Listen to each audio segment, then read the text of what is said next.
الحمد للہ عدد خلقہ ورضا نفسہ وزنۃ عرشہ ومداد کلماتہ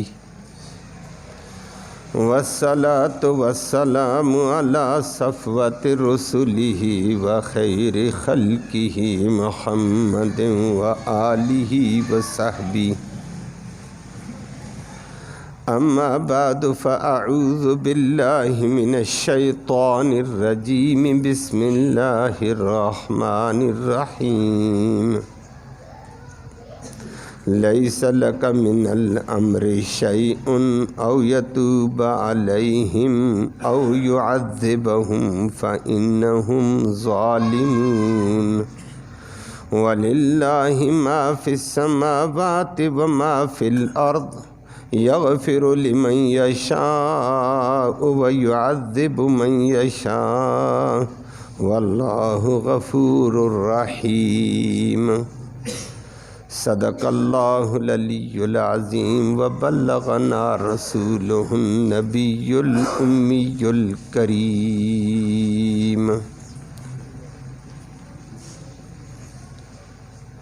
قابل تکریم معزز سامعین کرام،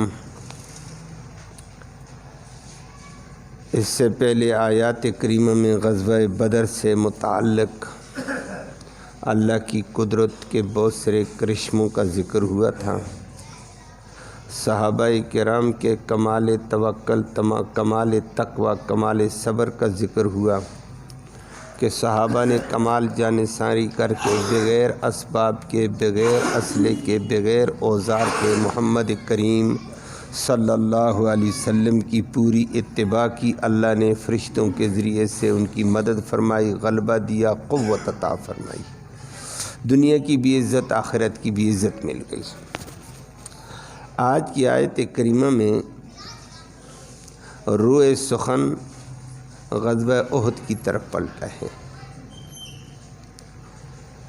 اور غزوہ احد کی طرف پلٹتے ہوئے بھی ایک عجیب انداز قائم کیا ہے کہ نبی، ہم نے آپ کو نبی بنا کر بھیجا ہے، آپ کا کام تبلیغ ہے، آپ کا کام دعوت ہے، آپ کا کام سمجھانا ہے، آپ کو کسی کو ہلاک کرنے کا، تباہ کرنے کا اختیار ہم نے نہیں دیا ہے۔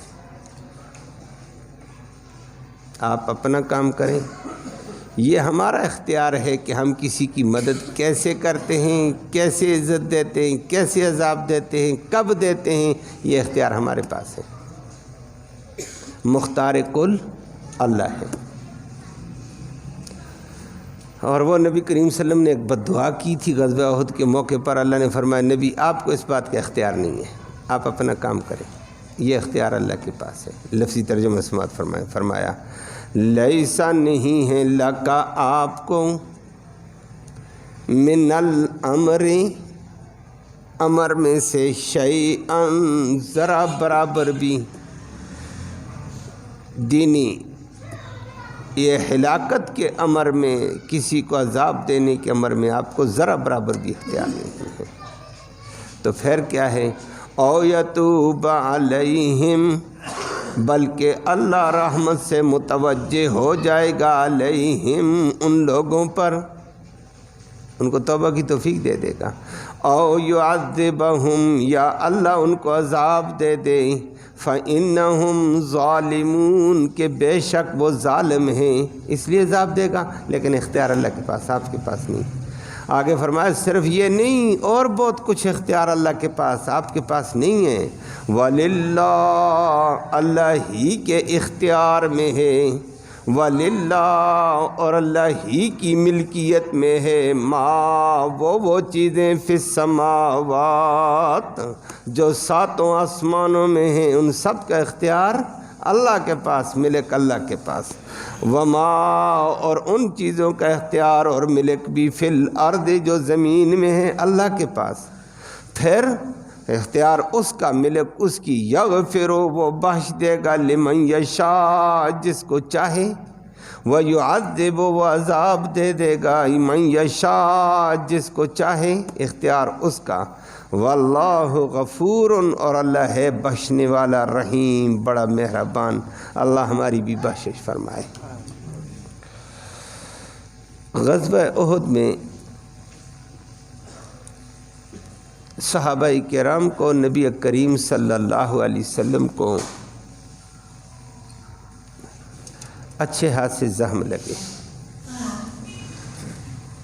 حدیث میں اس کی تفصیل ہے۔ نمبر 1، غزوہ احد میں صحابہ کرام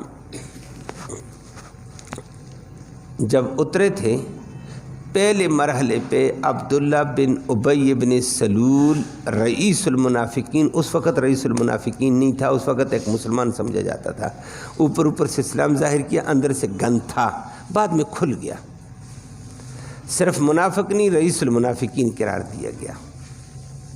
نبی کریم صلی اللہ علیہ وسلم کے ساتھ نمازوں میں ہوتا تھا، نبی کے ساتھ مجلس میں ہوتا تھا، درس میں ہوتا تھا، اندر سے بے ایمان۔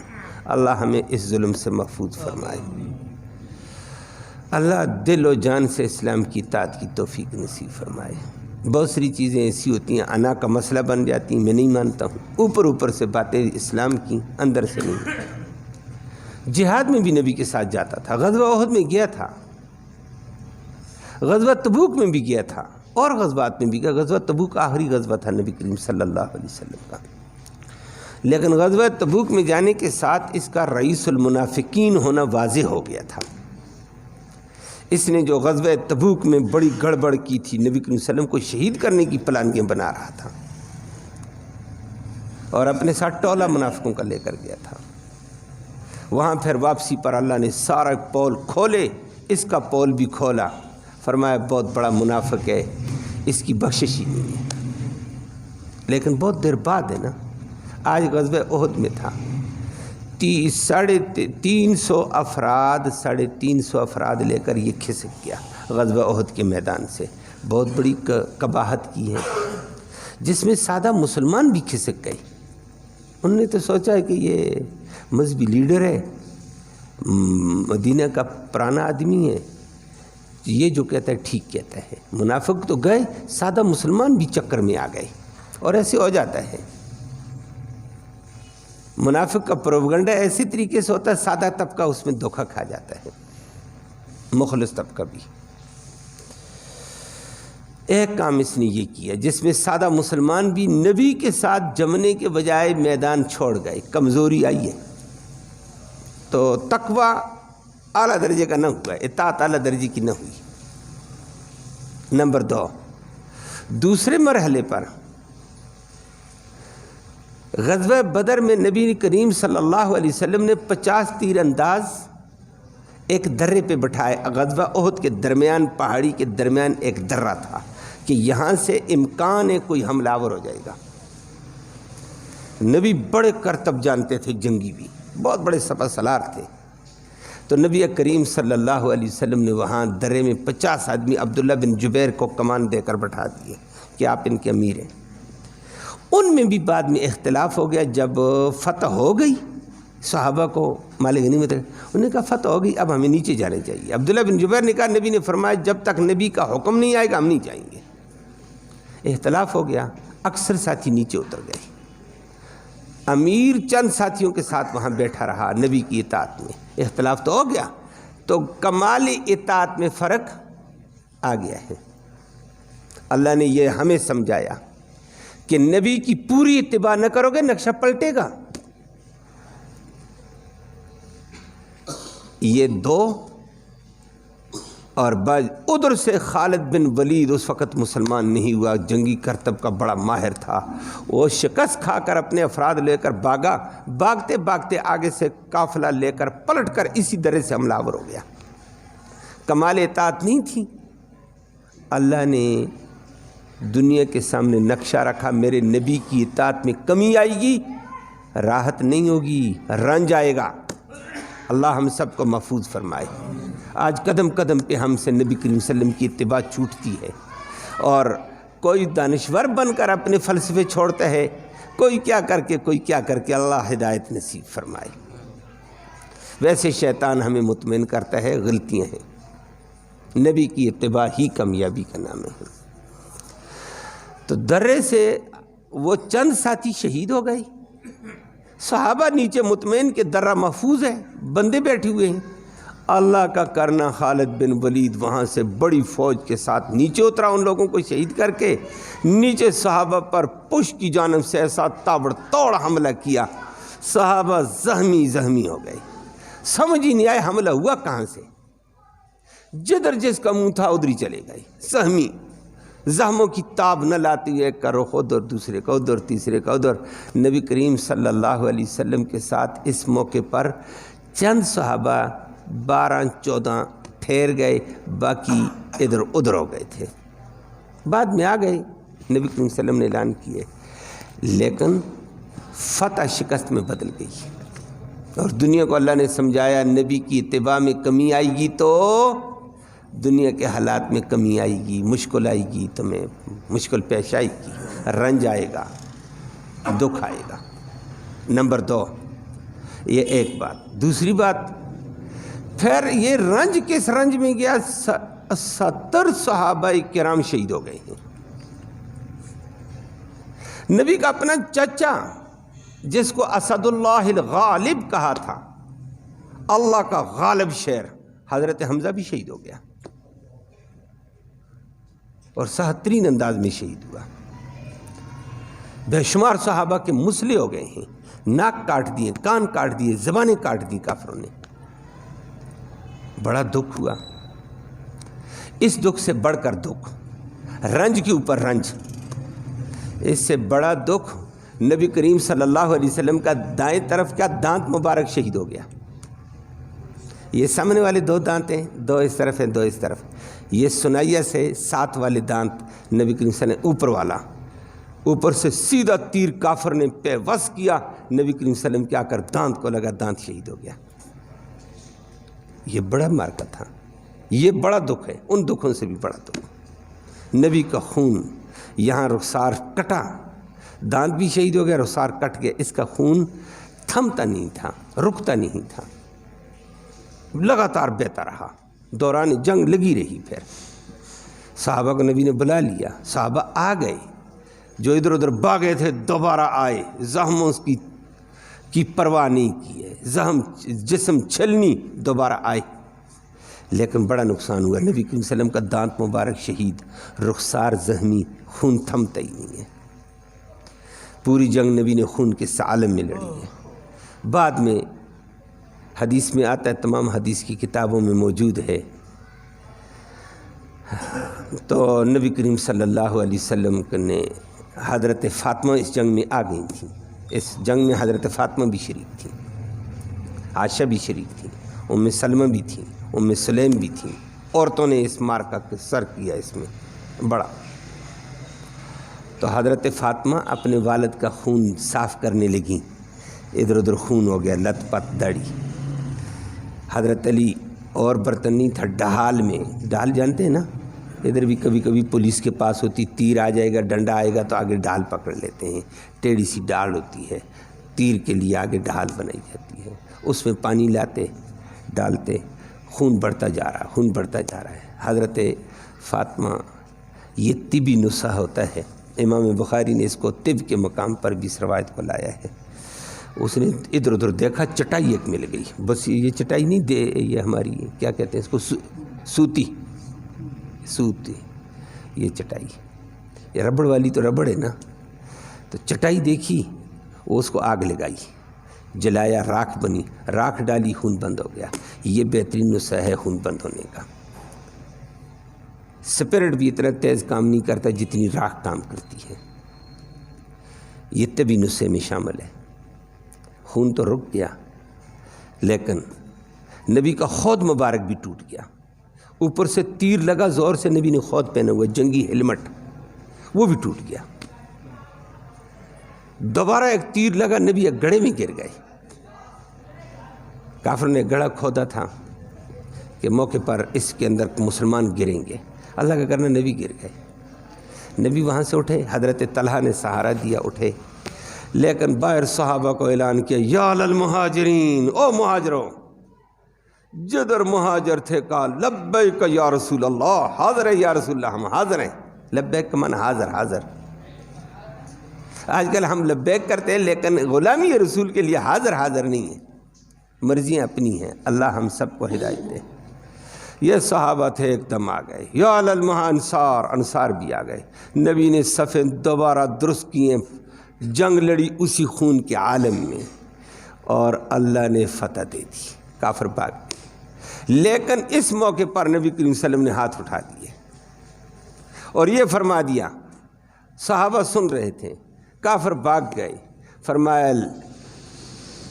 فرمایا کیف یفلح قوم شجوا نبیہم، وہ قوم کامیاب کیسے ہوگی جس نے اپنے نبی کو زخمی کیا ہے۔ اور واقعتاً نبی کو زخمی کرنا، نبی کو مارنا غضب الہی ہے، اللہ کا غضب آ جاتا ہے، لیکن اللہ حکیم ہے۔ فرمایا وہ قوم کیسے کامیاب ہوگی جنہوں نے اپنے نبی کو زخمی کر دیا، خون آلود کیا۔ یہ نبی نے آہ بھرے انداز میں کی ہے، اور اگلا کام ہو گیا، حدیث میں موجود ہے۔ نبی کریم صلی اللہ علیہ وسلم نے صبح کی نماز پڑھائی، عشاء کی نماز بھی پڑھاتے تھے۔ صبح کی نماز میں نبی نے قنوت پڑھ لیا، 2 رکعتوں کے بعد ایک قنوت ہوتا ہے، اس کو قنوت نازلہ کہتے ہیں، یہ رکوع کے بعد ہوتا ہے، بد دعا ہوتی ہے اس میں، مسلمانوں کے لیے دعا اور کافروں کے لیے بد دعا ہوتی ہے۔ یہ نبی نے پڑھا 1 ماہ تک، صبح کی نماز میں بھی پڑھا، پھر شدت آئی عشاء کی نماز فرضوں میں بھی پڑھا۔ یہ فرضوں میں ہوتا ہے، جو ہم قنوت پڑھتے ہیں وہ دعائے قنوت ہے عام، وہ وطروں میں ہے، اور یہ جو قنوت ہے حدیثوں میں ہے، ایک حدیث میں نہیں، کئی موقعوں پر نبی نے پڑھا ہے، یہ فرضوں میں ہوتا ہے، اور آخری رکعت کے رکوع کے بعد ہوتا ہے، اور ہم جو قنوت پڑھتے ہیں وہ رکوع سے پہلے پڑھتے ہیں، پتہ ہے نا، یہ رکوع کے بعد ہوتا ہے۔ رکوع سے اٹھے سمع اللہ لمن حمدہ امام پڑھنے لگ جائے گا، مقتدی پیچھے آرام سے اگر ان کو سنیں گے آمین آمین کریں گے، جملے کے اوپر بددعائیہ جملے ہوتے ہیں، نبی بددعا کرے نماز میں، پیچھے صحابہ کرے آمین۔ نبی کریم صلی اللہ علیہ وسلم نے مسلمانوں کے حق میں دعا، اور ان کافروں نے جنہوں نے نبی کو زخمی کیا، صحابہ کو شہید کیا، صحابہ کو زخمی کیا، نبی ان کے لیے بد دعائیں کرنے لگے قنوت نازلہ میں۔ 1 ماہ تک لگاتار نبی نے دبا کر بد دعا کی ہے۔ 1 ماہ کے بعد یہ آیت نازل ہو گئی ہے۔ اللہ بڑا حکیم ہے، انسان ہے، بشر ہے، متاثر ہو جاتا ہے، نبی بھی بشر ہے، متاثر ہو گیا تھا۔ 1 ماہ لگاتار بد دعا کی، اللہ نے فرمایا یا اللہ فلاں کو ہلاک کر، ان کو ہلاک کر، ان کو ہلاک کر۔ اللہ نے فرمایا لیس لک من الامر شیء، نبی ہلاکت کے لیے، بچانے کے لیے، یہ آپ کو اس کا اختیار ہم نے نہیں دیا، یہ اختیار آپ کے پاس نہیں ہے، فلاں ہلاک، فلاں ہلاک، فلاں ہلاک۔ لیس لک من الامر شیء، اس ہلاکت کے لیے، زندہ رہنے کے لیے، مرنے کے لیے، تباہ ہونے کے لیے، عذاب کے لیے، کسی کو جنت کے لیے، جہنم کے لیے پہنچانے کا اختیار آپ کو نہیں ہے۔ بات سمجھ آ گئی ہے؟ یہ اختیار کس کو ہے؟ یہ اس کو اختیار ہے، جسے چاہے بھیج دے جنت میں، جسے چاہے بھیج دے جنت میں، جسے چاہے کلمہ پڑھوا کر مسلمان بنا دے، جسے چاہے کافر کر کے مروا دے۔ یہ اختیار اللہ کو ہے، نبی کو اختیار نہیں ہے۔ یہ ان بعض بیچارے ناقبت اندیش کا بھی حل ہو گیا، کہتے ہیں، نعرے بھی لگتے رہتے ہیں، تقریروں میں بھی سنتے رہتے ہیں، نبی مختار کل ہے۔ او بھائی کیسا مختار کل ہے؟ اختیار نہیں ہے نبی کو۔ اختیار کسی کے عذاب اور سزا کا، جزا کا اختیار اللہ کے پاس ہے۔ ہدایت کا اختیار بھی، اگر ہدایت بھی نبی کے پاس نہیں ہوتی ہے، نبی ہدایت کا اختیار ہوتا، اپنے چچا، خدمت گزار چچا، وفادار چچا، تعاون کرنے والے چچا ابو طالب کو ہدایت دے دیتے، لیکن قرآن نے جب نبی نے بار بار اس کو سمجھایا، نہ پڑھ سکا کلمہ، نبی غمگین ہوئے، فرمایا انک لا تہدی من احببت ولکن اللہ یہدی من یشاء، نبی تو ہدایت نہیں دے سکتا جس کو تو چاہے گا، ولیکن اللہ یہدی من یشاء، ہدایت دینا رب کا کام ہے، آپ ہدایت کی رہنمائی کر سکتے ہیں بس۔ تو اچھا اختیار نہیں ہے اس بات کا؟ فرمائے نہیں، لست علیہم بمسیطر، آپ لوگوں پر دروغہ نہیں، فلاں کو مانے نہیں تو ادھر کر دو، اس کو ادھر کر دو، نہ نہ نہ نہ، انما انت مذکر، آپ کا کام ہے نصیحتیں کرنا بس، کوئی مانے نہ مانے وہ ہمارا کام ہے، ہم کیا کرتے ہیں وہ اختیار ہمارے پاس ہے۔ انما انت مذکر انما علیک البلاغ، آپ پر دین کو پہنچانا ہے، وعلینا الحساب، حساب لینا ہمارا کام ہے، وہ حساب ہم لیں گے۔ اللہ نے یہ آیت کریمہ نازل کر کے نبی کو روک دیا۔ نبی کہنے لگے واہ ربا تیری حکمت میں کیا کر سکتا ہوں، میں تیرا تابع، لیکن مسئلے کا حل بتا دیا کہ ہر چیز کا اختیار۔ اور نبی نے 1 ماہ تک بد دعا کی، واقعتاً اللہ نے روکا، نبی نے بد دعا چھوڑ دی نا۔ کچھ دنوں کے بعد جن کے بارے میں نبی نے بد دعائیں کی ان میں سے بے شمار مسلمان ہو کر اسلام میں آ گئے۔ ہدایت دینے والا کون؟ انسان تو کہتا فلانا غرق ہو جائے، وہ حکمتیں وہ جانتا ہے۔ اللہ نے اسی بات کا ذکر کیا، لیس لک من الامر شیء، نبی آپ کو کسی کی ہلاکت، کسی کی تباہی، کسی کی ضلالت کا اختیار نہیں ذرا بر بھی، یہ اختیار میرے پاس ہے۔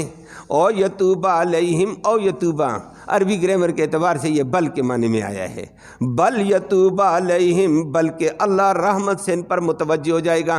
رب رحمت سے متوجہ ہو جائے گا تو ان کے دلوں کو نرم کر کے ان کو کلمہ پڑھوا دے گا، ان کو توبہ کروا دے گا، ان کی توبہ کو قبول کر لے گا۔ بندہ اللہ کی طرف متوجہ ہو جائے توبہ کر کے، اللہ اس کو قبول کرتے ہیں، تو بندہ بھی ادھر متوجہ ہے، رب اس کی طرف متوجہ۔ تابہ یتوب کا معنی متوجہ ہونا ہے، اللہ ان کی توبہ قبول کر دے گا، اختیار اس کے پاس ہے۔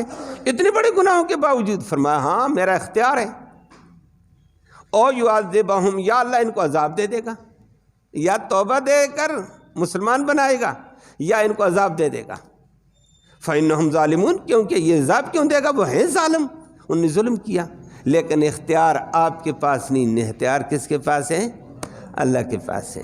اللہ مسئلہ حل کر دیا، بیچارے در در پہ جھکے ہوتے ہیں، فلاں جی یہ کر دے، فلاں جی یہ کر دے۔ ارے نبی کو یہ اختیار نہیں ہے، عطا کا، منع کا، دینے کا، لینے کا، یہ اختیار صرف اللہ کے پاس ہے۔ اللہ کی طرف دھیان کر۔ آگے اللہ نے فرمایا اختیار یہاں نبی نہیں، کل کائنات میں میرا اختیار ہے۔ فرمایا وَلِلَّهِ مَا فِي السَّمَاوَاتِ وَمَا فِي الْأَرْضِ، اللہ ہی کا اختیار ہے آسمانوں میں بھی اور زمینوں میں، جو ہے ہر چیز پر اللہ کا اختیار ہے۔ وَلِلَّهِ، اللہ کی ملکیت ہے، اللہ ہی کا حق ہے، لام استحقاق کا، لام تملیک کا للہ میں، اللہ ہی کی ملکیت میں اللہ ہی کا حق ہے، ما اس ان چیزوں پر فی السماوات جو آسمانوں میں ہے، وما فی الارض جو زمین میں ہے، اللہ کا حق ہے، اللہ جو چاہے کرے۔ بندوں کے بارے میں بھی اللہ کا حق، بندوں کے بارے میں، بندوں اور چیزوں کے بارے میں، سب کا کنٹرول اللہ کے پاس ہے۔ باقی اس کی مرضی ہے، یغفر لمن یشاء، جسے چاہتا ہے بخش دیتا ہے، ویعذب من یشاء، جسے چاہے عذاب دے دے۔ واللہ غفور رحیم، لیکن آخر میں پھر فرما دیا اللہ ہے بخشنے والا مہربان، بڑے بڑے گنہگاروں کو بخش دیتا ہے، اس کی شان ہے۔ اور ابھی غزوہ احد کے بارے میں ہی نبی نے کہا 1 ماہ تک نبی بد دعا کرے، اللہ نے روک بھی دیا، اللہ نے ان کو ہدایت بھی دے دی، جنت والا بنا دیا، مسلمان بنا دیا بے شماروں کو، وگرنہ سارے تباہ ہو جاتے۔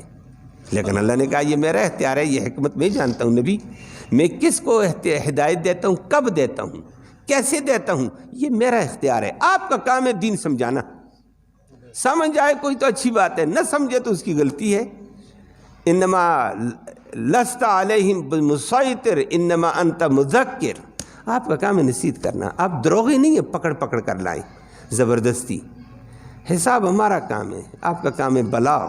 اللہ ہم سب کو حقیقت سمجھنے کی اور اپنی طرف رجوع کرنے کی توفیق نصیب فرمائے۔ اللہ